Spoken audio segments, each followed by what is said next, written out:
Hello बच्चों, कैसे हो? होप करता हूँ एकदम बढ़िया होगे। मैं भी एकदम अच्छा हूँ।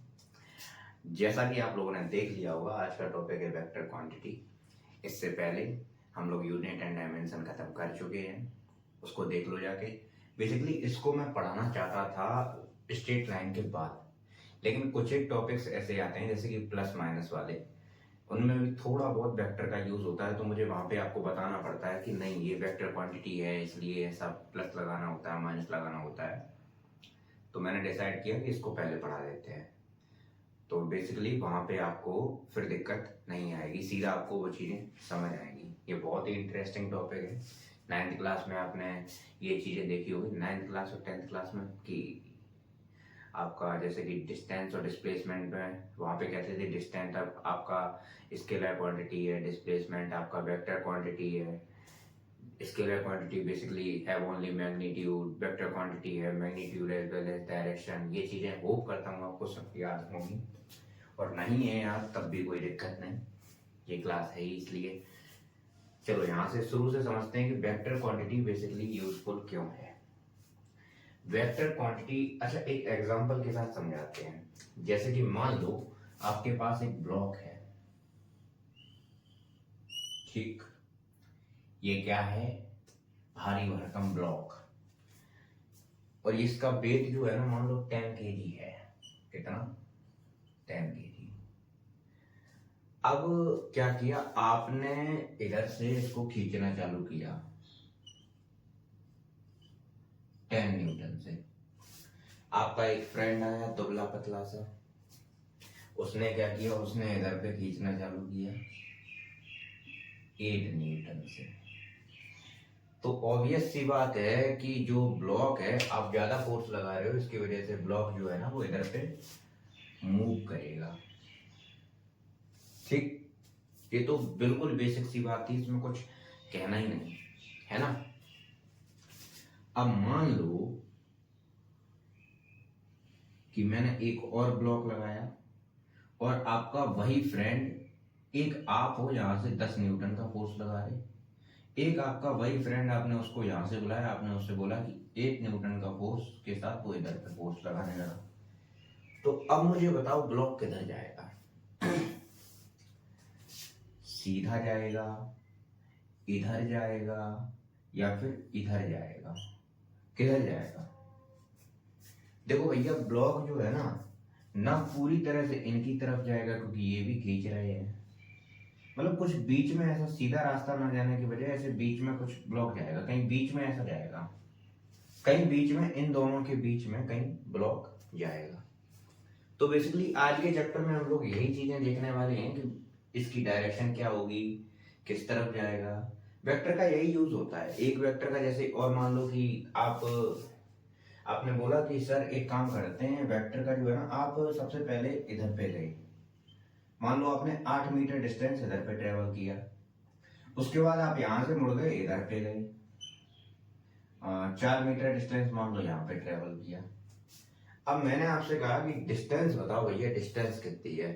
डिस्टेंस तो आपने फट से कैलकुलेट करके बता दिया, 8 + 4 कितना हो गया, टोटल 12 मीटर हो गया, यानी कि मैंने डिस्टेंस जो ट्रेवल करी वो 12 मीटर डिस्टेंस ट्रेवल की।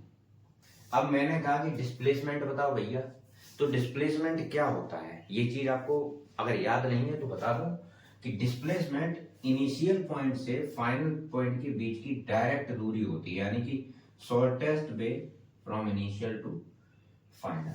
अब इसको, ये डिस्टेंस डिस्प्लेसमेंट कितना होगा, इन सवालों के जवाब बेसिकली इसी के लिए हम लोगों को वेक्टर क्वांटिटी की जरूरत आनी पड़ी। बेसिकली वेक्टर क्वांटिटी करता क्या है, स्केलर क्वांटिटी को डायरेक्शन से कोई लेना देना नहीं है। वेक्टर क्वांटिटी आपका डायरेक्शन समेत चीजों को बताता है, कि जैसे कि मैंने आपसे कहा कि आपकी रफ्तार कितनी है, मान लो आप बाइक चला रहे हो, मैंने आपसे कॉल किया, मैंने कहा कि आपकी रफ्तार कितनी है, तो आपने कहा सर 100 किलोमीटर पर आवर की रफ्तार से हम भाग रहे हैं, ठीक। तो ये तो हो गया स्पीड का फंडा। अब मैंने कहा कि रफ्तार के साथ डायरेक्शन भी बताओ, तो आपने बोला कि सर 100 किलोमीटर पर आवर में नॉर्थ की तरफ जा रहा हूं, तो ये हो गया आपका डिस्प्लेसमेंट, यानी कि आपने मैग्नीट्यूड 100 किलोमीटर पर आवर और डायरेक्शन यानी कि नॉर्थ, आपने दोनों चीजें बताई, इसलिए वो आपका फंडा हो गया वेक्टर क्वांटिटी का। और जिसमें आपने सिर्फ 100 किलोमीटर पर आवर बताया, वो चीज आपकी किस में आती है, स्केलर क्वांटिटी के अंदर। होप करता हूँ थोड़ी चीजें समझ में आई होंगी। मैं इसको बिगाड़ दूं, इसको मैं बिगाड़ देता हूँ। इसके बाद स्केलर क्वांटिटी और वेक्टर क्वांटिटी में बेसिकली अंतर क्या होता है वो समझो। 9th क्लास में भी इन चीजों का अंतर समझते हैं, लेकिन यहाँ पे थोड़ा सा देख लो भाई, देख लो।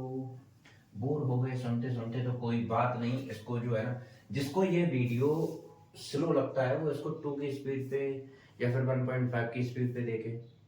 वीडियो आराम से कराने का मतलब ये रहता है कि जिसको जो ये पहली बार चीजें पढ़ रहे हैं उनको भी अच्छे से चीजें एकदम क्लियरली दिमाग में सेट हो जाए, इसकी वजह से। ठीक है, अब यहाँ पे देखो, एक तरफ हम लिख देते हैं स्केलर क्वांटिटी और बीच में लाइन डाल दी मैंने और यहां लिख दिया मैंने वेक्टर क्वांटिटी।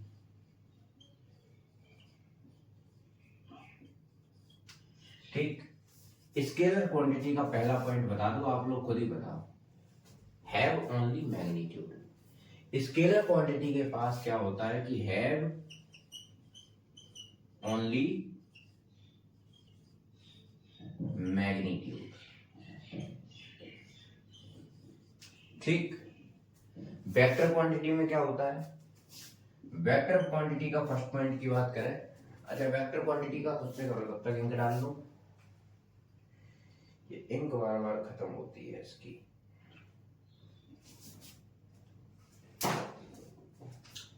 वेक्टर क्वांटिटी का basically first point have magnitude as well as direction।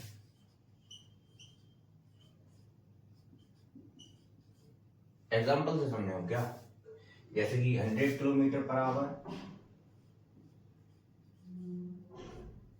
ठीक, 100 किलोमीटर पर आवर, और इसमें आपने बोला कि 100 किलोमीटर पर आवर इन नॉर्थ। समझ गए, सिर्फ मैग्नीट्यूड है इसके पास मैग्नीट्यूड प्लस डायरेक्शन दोनों है। ठीक है, सेकेंड पॉइंट की बात करें इसके अगर हम, तो सेकेंड पॉइंट इसका कहता है कि ये डायरेक्टली ऐड हो जाते हैं, एडेड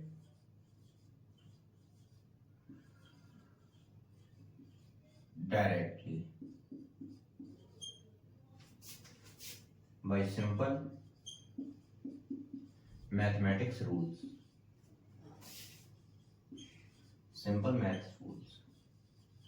मैथ रूल्स कह दो या फिर एल्जेब्रिक रूल्स, जो भी होते हैं। जैसे कि 8 या 4 को कैसे ऐड करोगे, 8 + 4 डायरेक्टली ऐड कर दोगे तो वो आपका 12 निकल के आ जाएगा। जैसे कि एग्जांपल के लिए लिख लो 8 मीटर + 4 मीटर, मैंने डायरेक्टली ऐड कर दिया, ये आपका निकल के आया 12 मीटर। ठीक,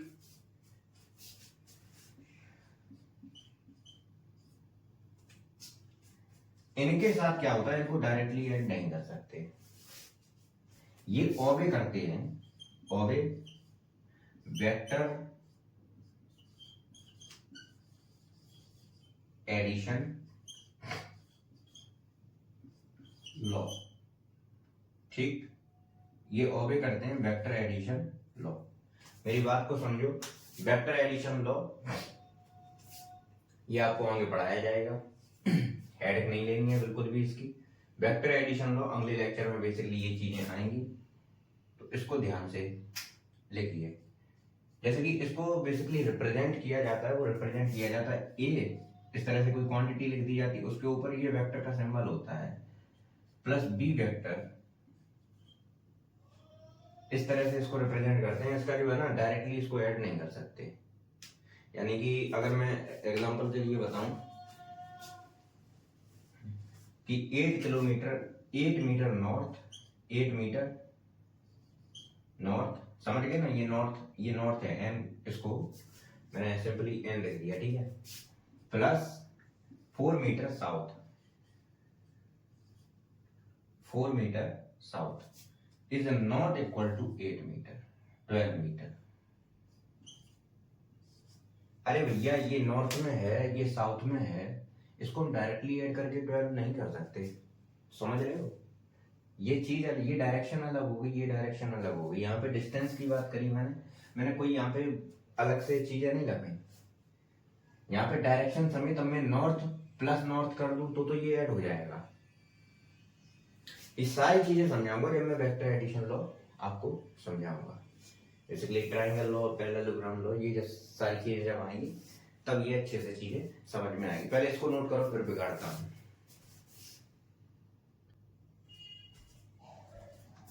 तीसरा पॉइंट समझो, specified by simple number with proper unit.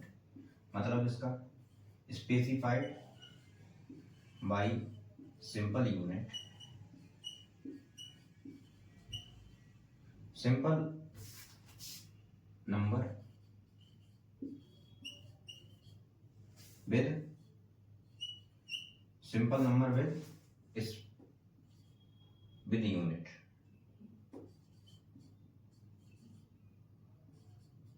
Unit समझ गए ना, वही यूनिट डायमेंशन वाला, किलोमीटर, मीटर, सेकेंड, इस तरह से यूनिट के साथ इसको लिखा जाएगा। समझ गए बात को? और तीसरा देखो भाई इधर, इसको number with unit plus direction. क्या? नंबर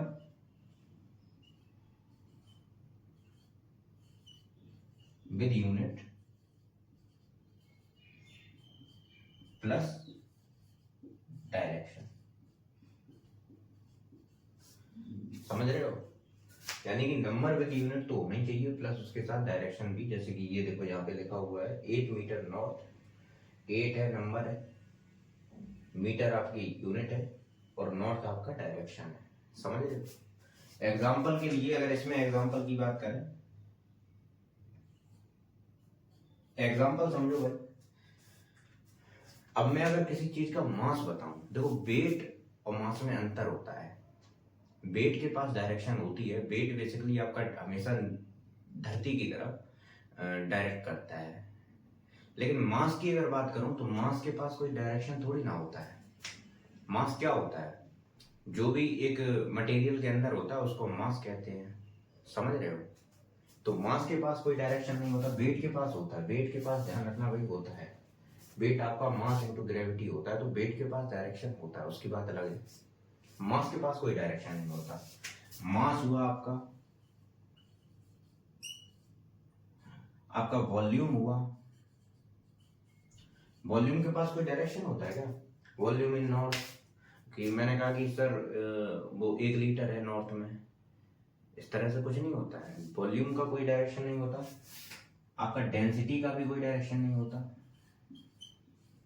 समझ रहे हो? अब वेक्टर क्वांटिटी में गिनाने को आ जाऊं तो 50 है। फोर्स हुआ, कई सारी चीजें, ये आपको दिख रहा है? 1 मिनट रुकिएगा। हाँ बिल्कुल दिख रहा है, मास वॉल्यूम डेंसिटी। अब इसमें देखो भाई, इसके एग्जांपल की बात करूं तो भरे पड़े हैं इसका एग्जांपल। बेसिकली डिस्टेंस भी ले लेना, आप स्पीड भी ले लेना, जो भी लेना चाहो वो ले लेना। इसमें आपका डिस्प्लेसमेंट हुआ, फोर्स हुआ, एक्सीलरेशन हुआ, ठीक है, डिस्प्लेसमेंट हुआ, बहुत सारी चीजें हैं भाई। डिस्प्लेसमेंट, इस तरह से आप इसके एग्जांपल लिख सकते हो बाद में ETC। चलो इसको पूरे को नोट कर लो अच्छे से, फिर आगे बढ़ते हैं।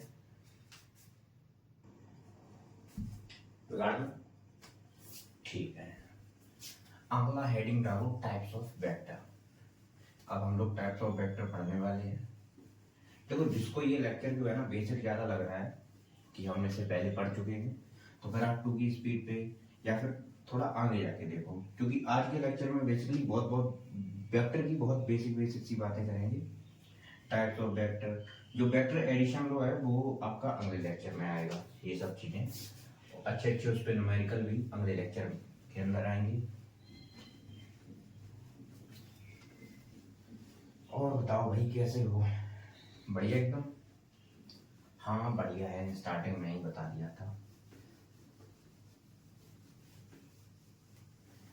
चलो हेडिंग डालो टाइप्स ऑफ वेक्टर, और टाइप्स ऑफ वेक्टर समझो।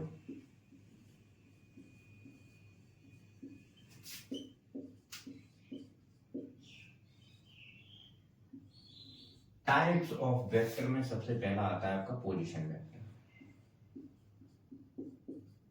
Position vector. अच्छा, पोजीशन वेक्टर को समझने से पहले आपको एक चीज समझनी होगी कि कार्टेशियन प्लेन के बारे में पता है? हाँ सर पता है। एक होती है एक्स एक्सिस, ये होती है वाई एक्सिस, और एक होती है आपकी जेड एक्सिस। ठीक, यही तो होती है। अरे इसको ऐसे नहीं तो ऐसे बना लो, कैसे भी बनाना चाहो। मान लो मैंने ऐसे नहीं, ये वही इसके प्लेन पे और ये अंदर की तरफ चली जाती है, ये आपकी जेड एक्सिस हो जाती है। इधर ही पे बना लूं, ठीक है ऐसे बना देता हूं, ये आपकी है जेड एक्सिस। या उधर नहीं तो इधर ही ठीक है, जेड एक्सिस, ध्यान रखना। ठीक, देखो x axis, y axis, z axis vector के फॉर्म में। आज से एक चीज ये बात ध्यान रखना कि एक्स को आप वेक्टर के फॉर्म में आई कैप कहोगे। एक्स को एक्स कहना भूल जाओ, एक्स को वेक्टर के फॉर्म में आई कैप, वाई को जे कैप कहेंगे, और जेड को के कैप। ये सब चीजें जो है ना, आपको एक टाइप आता है जिसको कहते हैं यूनिट वेक्टर, उसमें ये कैप जो ऊपर लग गई ना, ये सारी चीजें समझ में आ जाती हैं। यूनिट वेक्टर बेसिकली डायरेक्शन बताने के काम आता है। आई कैप का मतलब ही होता है कि एक्स एक्सिस में, जे कैप का मतलब होता है जे वाई एक्सिस की डायरेक्शन में, के कैप का मतलब होता है जेड एक्सिस की डायरेक्शन में। अब अगर ये चीज सेट हो गई, अगर ये चीज आपके दिमाग में सेट है तो मैं इसको बिगाड़ दूं। आई कैप जे कैप अभी रखे रहने देते हैं, इनको नोट कर लेना। लेकिन आप सबसे पहले इसकी डायरेक्शन डेफिनेशन समझो। पोजीशन वेक्टर होता क्या है? इट इज ए वेक्टर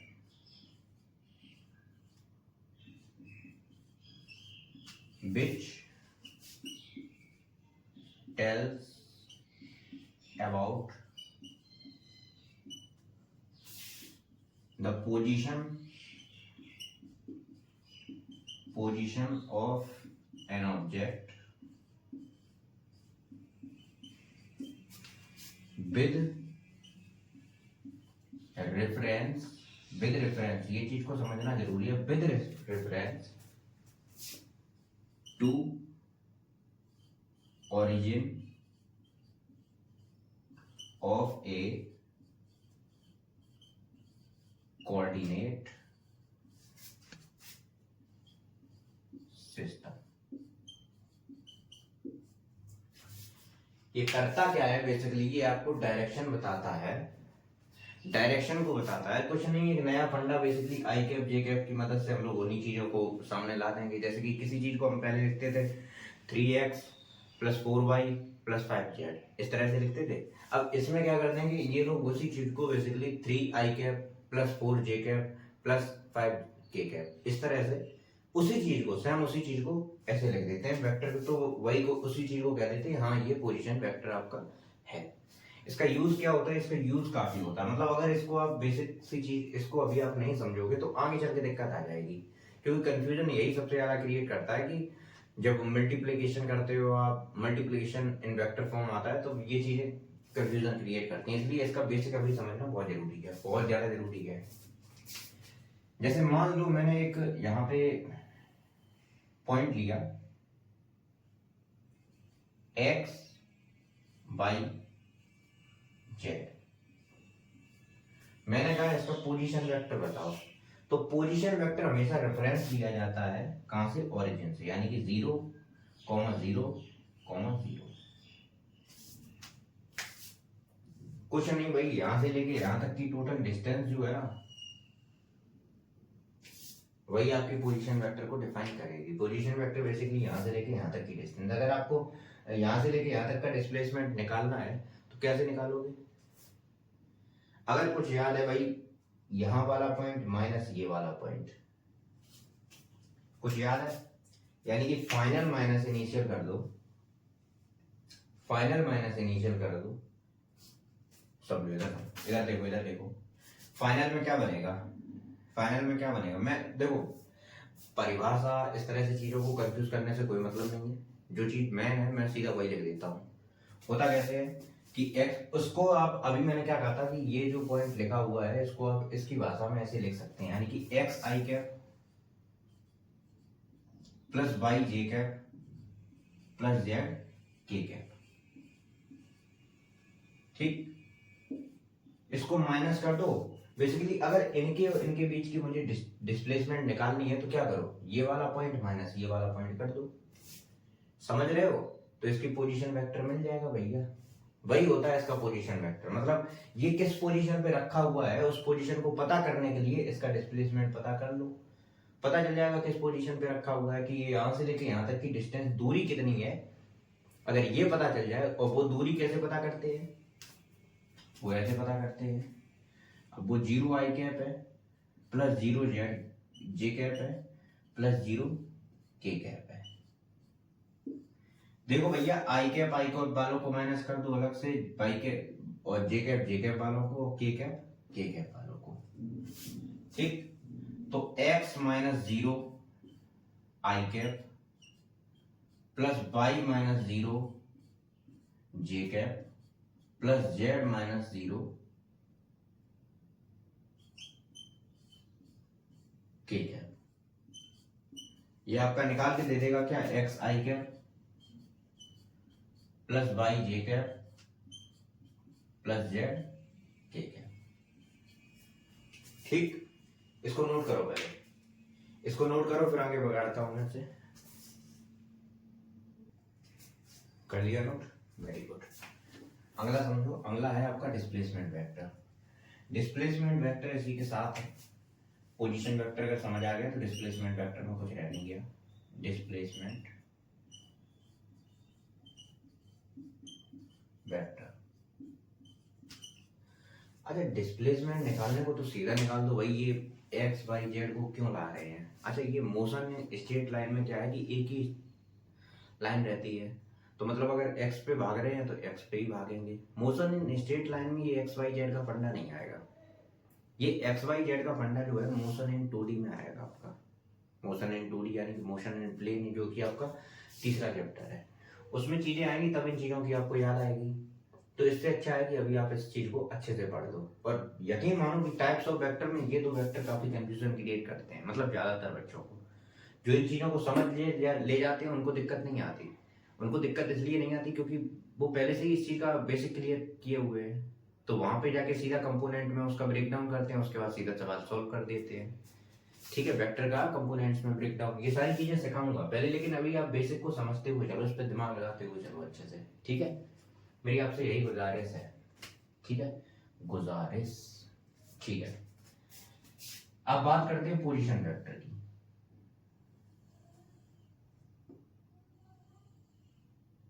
फिर से भाई x y z, x y z की जगह पे अगर मैं I cap J cap K cap लिख दूं तब भी कोई समस्या नहीं होगी मेरे हिसाब से। मैंने यहाँ पे कोई भी एक रैंडमली पॉइंट ले लिया, x1 y1 और z1, ये आपका O पॉइंट है, और यहाँ पे आपका P पॉइंट मैंने लिया x2 y2 और z2। ये एग्जांपल के साथ समझा दूंगा तो दिक्कत नहीं लेनी है, ठीक है। अब मैंने आपसे कहा कि एक बात बताओ, जो आपका बॉडी है वो O से लेके P पे डिस्प्लेस हो रही है, O से लेके P पे जा रही है, ठीक, तो मुझे बताओ भैया कि इसका कितना होगा, O से अगर P पे जा रही है तो इसका डिस्प्लेसमेंट बेसिकली कितना होगा, डिस्प्लेसमेंट वेक्टर कितना होगा। तो सीधी सी बात है कि इसका हम पोजीशन वेक्टर निकाल देंगे और इसका पोजीशन वेक्टर निकाल देंगे। समझो समझो, पहले इसकी डेफिनेशन समझो। It is that vector which tells us how much and in which direction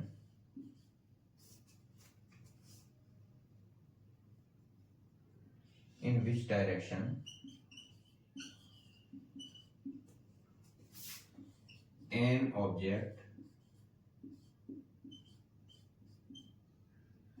has changed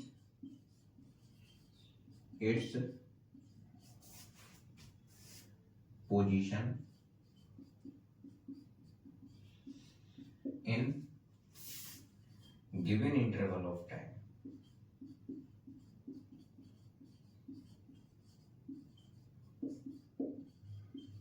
यानी कि ये उस चीज की, उस इंफॉर्मेशन की जानकारी देता है कि एक ऑब्जेक्ट ने अपनी किस डायरेक्शन में और कितनी पोजीशन को एक गिवन इंटरवल ऑफ टाइम में उसने अपनी पोजीशन को चेंज किया।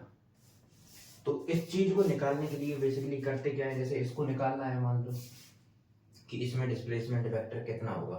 अच्छा, इस ओ पॉइंट का पोजीशन वेक्टर बताओ। पोजीशन वेक्टर ऑफ ओ, अभी पोजीशन वेक्टर पीछे निकलवाया, position vector of O. Position vector बताओ भैया, पोजीशन वेक्टर इसका कितना होगा?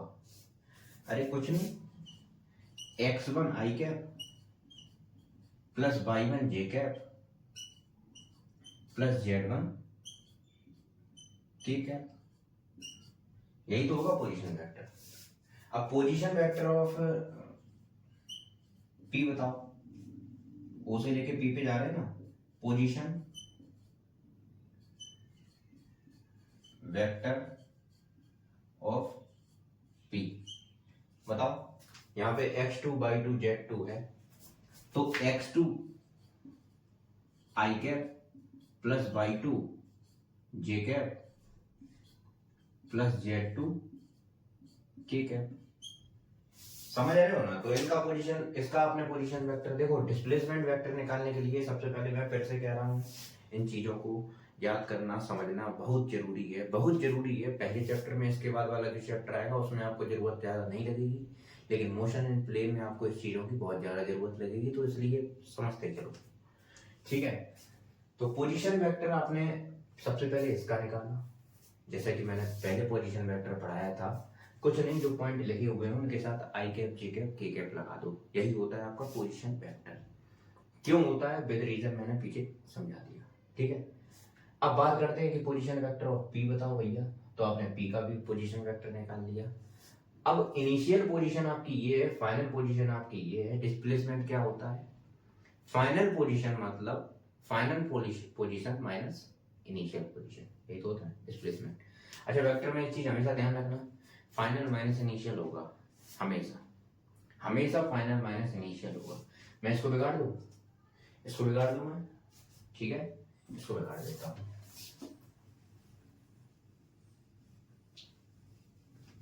तो displacement vector is equal to final position minus initial position.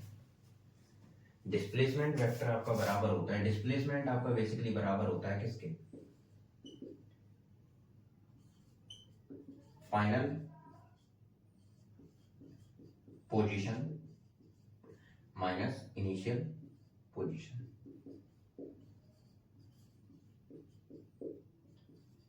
तो होप करता हूं आपने अब तक तो इसका निकाल भी लिया होगा कि भैया ये आंसर मैं लास्ट में क्या निकाल के देगा। कुछ नहीं, फाइनल ये है, इनिशियल ये है। तो final position minus initial position, x2 i cap minus y2 j cap minus plus plus और z2 k कैप, ठीक है। इस पूरे को, ये आपका फाइनल पोजीशन वेक्टर हो गया, माइनस इनिशियल कर दो भाई, x1 i cap plus y1 j cap plus z1 k cap, ठीक, ये आपका इनिशियल हो गया। और कुछ नहीं, आई कैप वालों को साथ में लिख दो, बाई कैप वालों की, सॉरी जे कैप वालों को साथ में लिख दो, और जेड के कैप वालों को साथ में लिख दो, हो गया काम, ओके। तो x2 minus x1 i cap plus y2 minus y1 j cap plus z2 minus z1 k cap, यही हो गया आपका पोजीशन वेक्टर। ठीक, किसी का भी अगर आपको डिस्प्लेसमेंट वेक्टर निकालना है तो इस तरह से आप निकाल दो। ठीक है, आई cap J cap K cap का फंडा मुझे लगता है आपको क्लियर हो गया। नहीं हुआ तो एक एग्जांपल के साथ समझ लो। एग्जांपल देख लो, मैं इसको बिगाड़ दूं, बिगाड़ दूं इसको, बताओ भाई बिगाड़ दूं, नोट कर लो इसको एक बार, कर लिया, बिगाड़ देता हूं।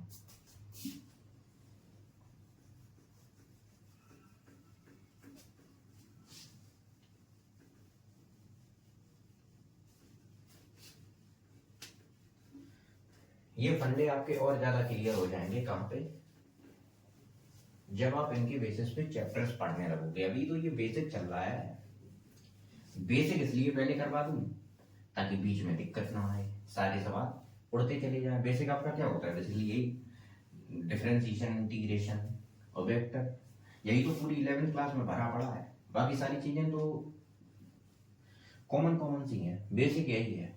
मैथमेटिक्स जो है ना वो बेसिक मैथमेटिक्स यही है। ठीक है, बेसिक मैथ्स आपकी यही है। अब बात को समझो, सीन क्या है। एक सवाल है आपके पास कि आपका एक ऑब्जेक्ट है, एन ऑब्जेक्ट moves from 2 3 4